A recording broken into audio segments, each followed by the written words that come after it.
प्यारे दोस्तों, आज का हमारा ये वीडियो उन औरतों के लिए बहुत ही ख़ास है जो अपनी शादीशुदा ज़िंदगी में खुश नहीं हैं, जो बीवी अपने शौहर से खुश नहीं है।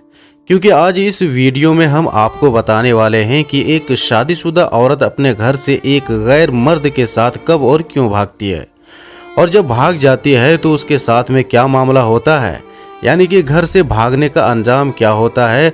ये वाक़या जानकर आप लोग भी हैरान हो जाओगे। आप इस वीडियो को लाइक करें या ना करें ये आपकी मर्जी है, मगर इस वीडियो को आखिरी तक ज़रूर देखिएगा। बगदाद शहर में एक आदमी ने अपनी बेटी की शादी एक व्यापारी यानी बिजनेसमैन के साथ तय कर दी। लड़की इस शादी से बिल्कुल भी खुश नहीं थी, मगर लड़की के बाप ने शादी से पहले अपनी बेटी से कहा कि बेटी, हम दोनों बहुत बूढ़े हो चुके हैं, हमने बहुत ही सोच समझकर तुम्हारा ये रिश्ता तय किया है। अगर तुम्हारे दिल में कोई और लड़का है तो बस हमारी खातिर तुम उस लड़के को अपने दिल से निकाल दो और हमारे फैसले पर राजी रहकर अपनी नई जिंदगी की शुरुआत करो। ये सुनकर लड़की ने अपने बाप को यकीन दिलाया कि अब्बा जान, मेरे दिल में कोई और लड़का नहीं है और मैं आपके इस फैसले से पूरी तरह से राजी हूँ। मगर दिल ही दिल में उस लड़की ने कुछ और ही मंसूबा तैयार कर रखा था। प्यारे दोस्तों, इसके बाद में कुछ वक्त गुजरा कि एक दिन उस लड़की की शादी उस व्यापारी से हो गई। शादी के बाद में व्यापारी अपनी बीवी को अपने शहर ले गया। शुरू के कुछ दिनों तक तो उस लड़की ने उस व्यापारी के साथ में खुश रहने का दिखावा किया, मगर कुछ ही दिनों के बाद में उसने इस बात का इंतज़ार करना शुरू कर दिया कि कभी न कभी तो उसका जो आशिक है वो उसको लेने के लिए यहाँ पर ज़रूर आएगा। इस तरह से उस लड़की ने अपने आशिक के इंतज़ार में कई साल गुजार दिए, मगर उसका वो आशिक नहीं आया। ये देखकर वो लड़की मायूस हो गई और दिल ही दिल में सोचने लगी कि शायद अब वो नहीं आने वाला है। मगर एक दिन अचानक उसके दरवाजे पर किसी की दस्तक हुई। व्यापारी उस वक्त घर में मौजूद नहीं था। उस लड़की ने जैसे ही घर का दरवाजा खोला तो उसने देखा कि दरवाजे के बाहर एक नकाबपोश शख्स खड़ा हुआ है। उस लड़की को देखते ही उस नकाबपोश आदमी ने अपने चेहरे से नकाब को हटाया तो ये देखकर उस लड़की के पैरों तले से जमीन खिसक गई, क्योंकि ये वही शख्स था जिसका इंतजार कई सालों से ये लड़की कर रही थी। ये उसका आशिक था और इसी लड़की के साथ में ये शादी करना चाहती थी। उस नकाबपोश आदमी ने इस लड़की का हाथ पकड़ा और उसे घर से बाहर आने को कहा। ये सुनकर लड़की ने कहा कि हमें जल्दी नहीं करनी चाहिए, मैं आज अपने शौहर से तलाक का मुतालबा करूंगी, यानी कि आज मैं अपने शौहर से तलाक की मांग करूंगी। अगर वो मुझको तलाक दे देगा तो फिर मैं तुम्हारे साथ में शादी कर लूँगी। ये सुनकर उस शख्स ने उसकी बात मान ली और फिर वहाँ से वापस चला गया। उसके बाद जब शाम को वो व्यापारी अपने घर आया तो उस लड़की ने ये बात बताई कि वो उसके साथ में खुश नहीं है। अब उसको उसकी मंजिल मिल चुकी है और अब उसको तलाक चाहिए। यानी कि वो लड़की अपने शौहर से कहने लगी कि अब तुम मुझे तलाक दे दो ताकि मैं अपनी ज़िंदगी को दोबारा से आगाज़ कर सकूं। ये सुनकर उसका शौहर कहने लगा कि मैं तुम्हें हरगिज़ तलाक नहीं दूंगा और ना ही मैं तुम्हें कभी छोड़ूंगा, क्योंकि मैंने तुम्हारे बूढ़े बाप से यह वादा किया है कि मैं तुम्हारा साथ कभी नहीं छोड़ूंगा। यह सुनकर लड़की खामोश हो गई, मगर वो दिल ही दिल में एक खतरनाक मंसूबा बना चुकी थी। फिर उसने अपने आशिक को एक पैगाम भेजा कि फलां दिन तुम मुझे यहाँ से ले जाना, मैं तुम्हारा फलां जगह पर इंतज़ार करूँगी। उसके बाद व्यापारी जैसे ही घर से बाहर गया तो लड़की ने घर में रखा निकाहनामा तलाश किया और फिर उसे जला दिया। फिर वो अपने उस आशिक के साथ में घर से भाग गई। लड़की के शौहर को जैसे ही इस बात का पता चला कि उसकी बीवी किसी और आदमी के साथ भाग चुकी है तो उसने अपने आदमियों को पूरे शहर में जगह जगह पर फैला दिया और उसने कहा कि लड़की और लड़के को कोई भी नुकसान नहीं पहुंचना चाहिए। फिर कुछ ही अरसे के बाद में लड़का और लड़की दोनों मिल गए। व्यापारी अपनी बीवी और उसके आशिक को अदालत में ले गया और काजी के सामने दोनों को पेश कर दिया और काजी साहब से कहा कि ये शख्स मेरी घर की इज्जत को भगाकर ले जा रहा था और हमने इन दोनों को पकड़ लिया है।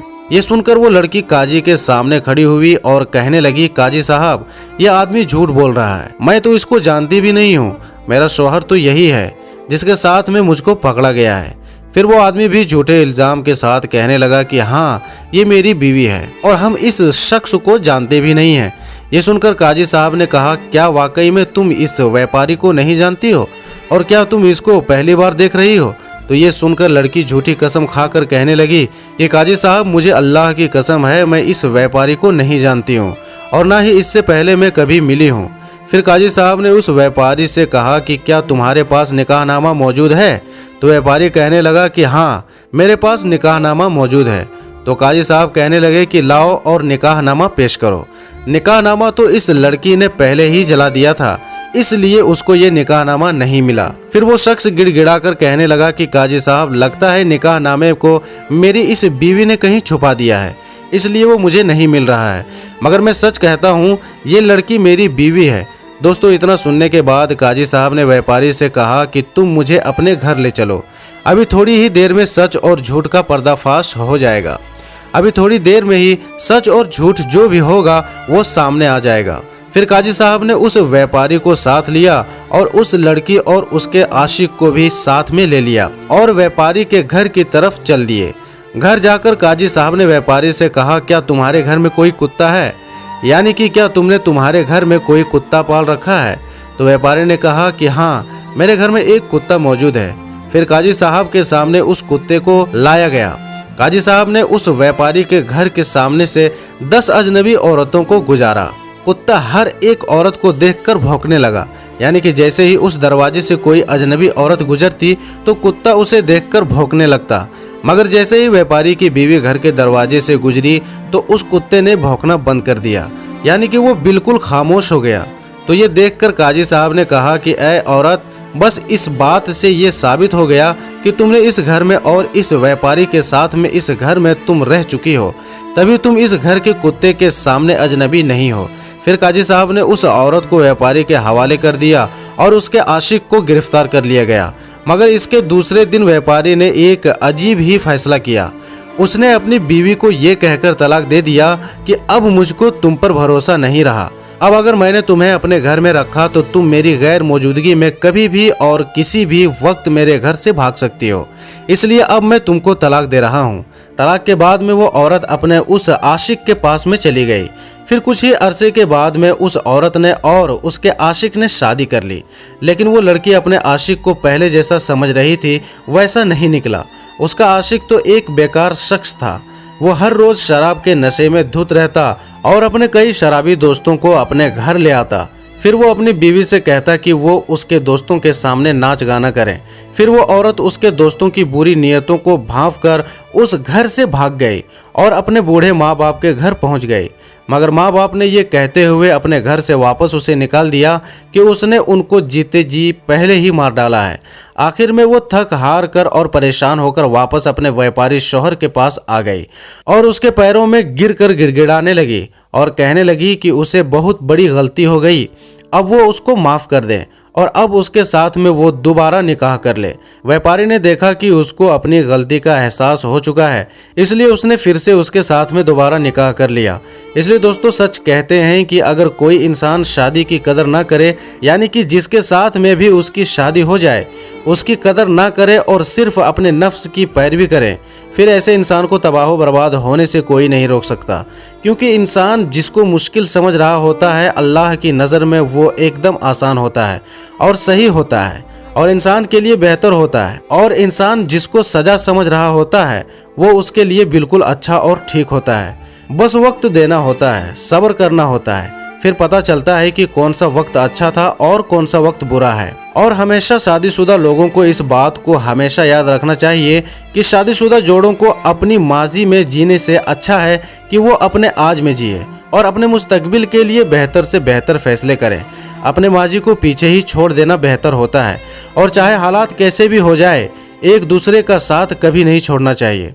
और अगर आपके बीच में कोई परेशानियां हैं तो आप सब्र से काम लें और याद रखें, गुस्सा अक्ल को खा जाता है, तो इसलिए गुस्से में कोई ऐसा फैसला ना लें जिसका बाद में आपको पछतावा हो। तो दोस्तों, उम्मीद करते हैं आज का ये वाकया आपको पसंद आया होगा। अगर आपको ये वीडियो पसंद आया है तो हर बार की तरह आप इस वीडियो को लाइक करें, अपने दोस्तों में शेयर करें और अगर चैनल पर पहली बार आए हैं तो चैनल को सब्सक्राइब करके बेल आइकन जरूर दबा दें।